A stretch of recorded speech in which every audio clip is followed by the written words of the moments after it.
அங்கு குறிஞ்சி மலர் என்ற அருமையான ஒரு மலர், தனித்துவம் வாய்ந்த மலர், 12 வருடங்களுக்கு ஒரு முறை மலரக்கூடிய இந்த மலரை அந்த காதல் உணர்வோடு அவை சேர்த்துக்கொண்டு கவிதை நயத்தோடு கொடுக்கின்றார்கள்.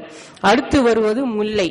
முல்லை என்பது ஃபாரஸ்ட் ரீஜன்ல அவங்க சேர்க்கக்கூடியது என்னவென்றால், ஒரு காதலன் காதலி பிரிவாக இருக்கும் பொழுது அதை எப்படி அவங்க பேஷண்டாக தன்னுடைய லவர்க்காக வெயிட் பண்ணுகிறார்கள். அப்படி வெயிட் செய்யும் போது அவர்களுடைய மனநிலைமை எவ்வாறு இருக்கிறது, அதனை கவிதை நயத்தோடு கூடி சொல்லுகிறார்கள்.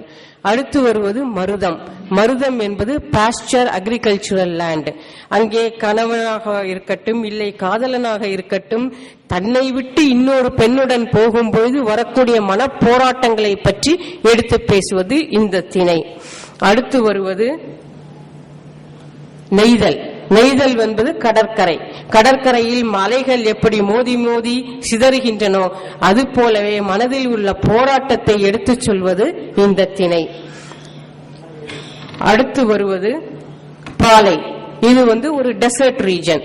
பாலையில் அவங்களுடைய ஜேர்னி எப்படி ஒருவருக்கொருவர் மனசால் இணைந்த பிறகு அவர் தன்னுடைய தாய் தந்தையை விட்டு அந்த பெண் தன் காதலனுடன் ஓடும் பொழுது பாலைவனமாகி அந்த நிலத்தை போல எவ்வளவு இடையூறுகள் வருகின்றன, அந்த இடையூறுகளை கைகோத்து அவர்கள் எப்படி நடந்து அதை ஃபேஸ் பண்ணுகிறார்கள் என்பது இந்த திணையில் கூறுவது.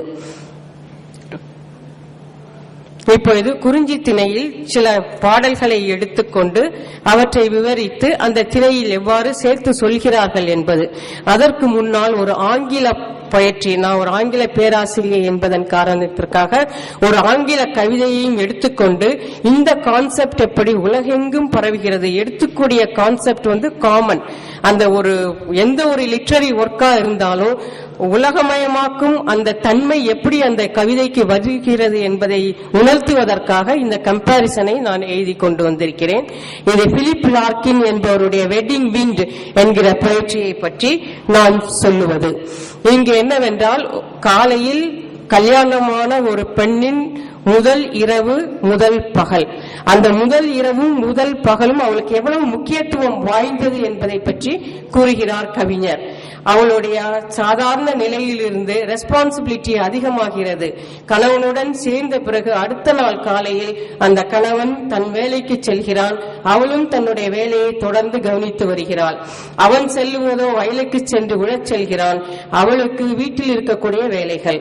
அப்படி அவள் வேலை செய்யும் பொழுது என்னுடைய முந்தைய நாள் நிலை என்ன, இன்றைய நிலை என்ன, இப்பொழுது என்னுடைய ரெஸ்பான்சிபிலிட்டிஸ் கூடி இருக்கிறது, நான் இப்பொழுது தனி பெண் அல்ல, ஒரு கணவனுக்கு மனைவி, அவனுடைய வேலைகளை நான் பகிர்ந்து கொள்கிறேன் என்பதை போன்ற கருத்துக்களை வைத்து பேசுகின்றார் கவிஞர். அப்படி பேசும்போது 2 முக்கியமான செய்திகளை கூறுகிறார்.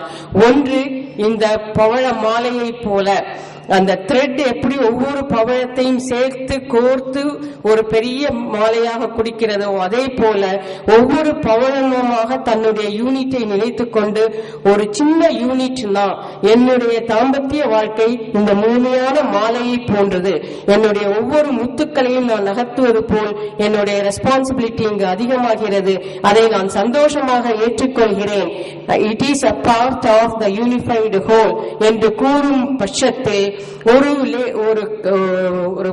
லேடியோடைய ரெஸ்பான்சிபிலிட்டி கல்யாணம் ஆன பிறகு எப்படி அது முழுமையாக பெறுகிறது என்பதை சிம்பாலிக்காக கூறுகிறார் கவிஞர். அதே போன்று வெஸ்ட் விண்ட், அந்த காற்று என்று கூறும்போது அந்த காற்று ஒரு லேடிக்கு எப்படி ஒரு எனர்ஜியை குடிக்கிறது என்பதை ஒரு சிம்பாலிக்காக அவர் கூறுகிறார். அவளுடைய புத்துணர்ச்சியும் தெளிவும் மகிழ்ச்சியையும் அது கலந்து கூறுகிறது. இதே மாதிரியான கருத்துக்கள் சங்ககால பாடல்களிலும் இருக்கிறது என்பதனால் இதனை ஒரு ஒப்புமைப்படுத்தி நான் இங்கு கூற விரும்புகிறேன். அடுத்து வருவது இந்த கிரேஷியன் ஏர்ன். இதுல எப்படி ஒரு ஆண்மகன் தன்னுடைய மனைவியினுடைய ஈர்ப்பு சக்தியினால் அவன் பின்னால் ஓடுகிறான். அப்பொழுது இந்த பிக்சரை காட்டி இதே போன்ற ஒரு பேஷன் ஆஃப் லவ் எங்கேயுமே இருக்கிறது என்று கூறும்போது அதுவும் யூனிவர்சல் அட்டைன்மெண்ட் ஆகிறது. இப்போ இது குறிஞ்சி திணையை பார்க்கும்போது ஒரு பாடல், அந்த பாடலின் கருத்து அந்த பாடல் என்னவென்றால், யாயும் யாயும் யாராகியரோ எந்தையும் முந்தையும் எம்முறை கேளீர், யாயும் நீயும் எவ்வை அரிதும் செம்புல பேநீர் போல அன்புடை நெஞ்சம் தான் கலந்தனவே என்று ஒரு பாடல். இங்கு நிலப்பரப்பில் வரக்கூடிய மழையின் நீரும் அங்கே இருக்கின்ற செம்மணலும் கலந்து இரண்டர ஒன்றாக கலக்கின்றது. இதில் 3 விஷயங்களை நாம் பார்க்கலாம். ஒன்று என்னவென்றால், இரண்டும் ஒன்றர கலக்கும் போது அதனை பிரிக்க இயலாது. அதே போல் காதல் வயப்படும் அந்த ஆண்மகனும் பெண்மகளும் ஒன்றர கலக்கும் போது அவர்களுடைய நெஞ்சங்கள் மிகவும் அருமையாக சேர்க்கையாகிறது. அங்கே பிரிவிற்கு இடமில்லை. இரண்டாவது, அப்படி மணலும் அந்த நீரும் கலந்து வரும் பொழுது அதனுடைய கன்சிஸ்டன்சி, ஆரம்பத்தில் நீர் தனியாக தெரிகிறது கண்களுக்கு, அந்த செம்மணலும் தனியாக தெரிகிறது. போக போக ரெண்டும் ஒன்றர கலந்து இரண்டும் ஒன்றாக கலக்கின்றன. அதே போல் ஆரம்பத்தில் சிறு சிறு சலசலப்புகள் பிரிவுகள் இருந்தாலும் அந்த 2 மண்டலங்களும் ரொம்ப அருமையாக ஒத்து போகும்போது அங்கு பிரிவிற்கு இடமே இல்லை என்பதை சுட்டிக்காட்டுகின்றார். இது இரண்டாவது கருத்து. மூன்றாவது கருத்து, குறிஞ்சி திணைக்குரிய மலர் குறிஞ்சி மலர். அது 12 வருடங்களுக்கு ஒரு தடவை பூக்கும். அதே போல பெண்ணினுடைய பூப்பெய்தும் வயதும் அந்த 12 வயது ஆகும் போது அந்த மனப்பக்குவம் அவளுக்கு வருகிறது. இது என்னுடைய தாய் தந்தை, அவள் அந்த உறவை விட்டு அகலவில்லை, இருப்பினும் புது உறவிற்கு அவள் தயாராகின்றாள். இந்த 3 மனநிலைமையும் நீர்ப்பரப்போடு சேர்த்து காட்டுகின்ற பாடல் தான் இந்த குறிஞ்சி பாடல். அடுத்தது இன்னொரு பாடலை எடுத்திருக்கின்றேன். அதில் என்னவென்றால், பிரிந்த தன் தலைவனை அவள் அடையும் பொழுது அதனுடைய மகிழ்ச்சியை பற்றி கூறுகிறார். அதற்கு ஊமையாக ஒரு மான் ஒரு பழத்தினை எடுத்து சாப்பிடுகிறது.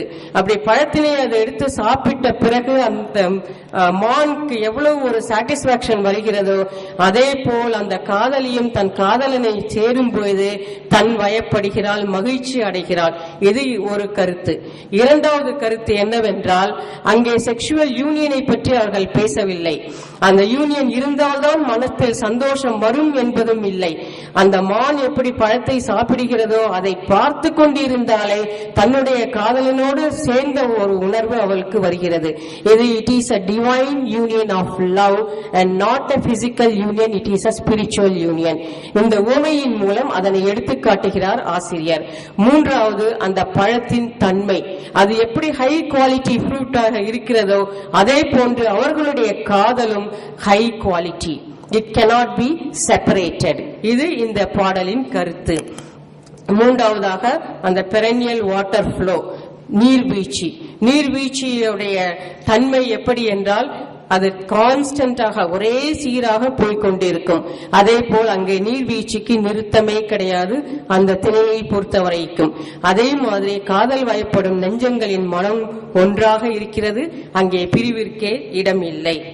அடுத்து வருவது நெய்தல் திணை. நெய்தல் திணையில் கடற்கரை, கடற்கரையின் அலைகள் எப்படி வீசுகின்றதோ அதே போல அந்த மனமும் ஒரு ரெஸ்ட்லெஸ் நிகழ்ச்சி. அதாவது காதலனும் காதலியும் பல விஷயங்களுக்காக பிரிந்து விடுவார்கள்.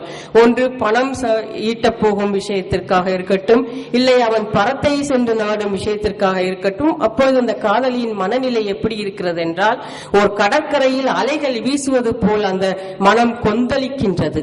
The pangs of separation is united with the landscape. அதே மாதிரி தூக்கமும் இல்லாமல் கஷ்டப்படுகிறாள், ரெஸ்ட்லெஸ் ஆக இருக்கிறது. இங்கே அந்த பஞ்சபூதங்கள் என்று சொல்லுகின்ற நிலம், நீர், காற்று, ஆகாயம், வானம் என்கிற இதை பயன்படுத்தி நிலத்திலே